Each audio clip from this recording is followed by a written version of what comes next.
పక్కకి వెళ్ళగానే నీకు ఇది ఉండదు, ఇంకో కార్యక్రమం చేసుకోవాలనిపిస్తుంది, ఇదంతా ఉండదు. ఎందుకని అలా జరుగుతోంది? అలా జరగకుండా ఇదే స్థితి ఎప్పుడు ఉండేటట్టుగా ఎలా, ఇదే స్థితి ఎప్పుడు ఉంటూ మరి ఈ శరీరం ఇది నడవాలి, ఆకలి దప్పిక ఇవన్నీ ఉన్నాయి కదా, ఇవన్నీ తీరాలంటే ఏదో ఒక మార్గం ఉండాలి, నీకు ఆదాయం ఉండాలి.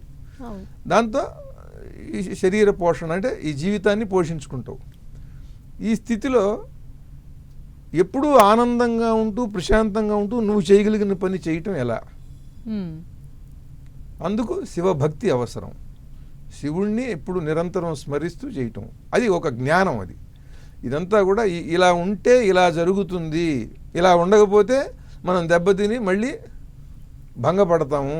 ఇవన్నీ కూడా జ్ఞానానికి సంబంధించిన అంశాలు. ఇది జ్ఞానం అనేది తెలియజేస్తుంది.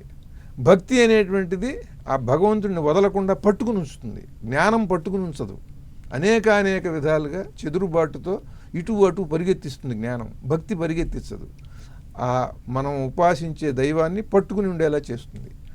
ఈ భక్తి వల్ల ఈ జ్ఞానం పెరుగుతుంది. జ్ఞానం వల్ల భక్తి కలగటం అనేది చాలా కష్టం, కలుగుతుంది కానీ చాలా కష్టం.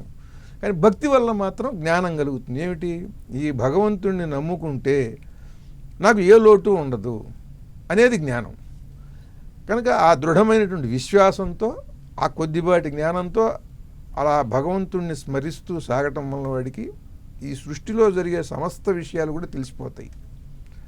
ఆ తర్వాత వాడికి ఏది అవసరమో అదేమో వాడికి వస్తూ ఉంటుంది అప్రయత్నంగా. అంటే ఆ పని కూడా చాలా తేలిగ్గా చేయగలుగుతాడు.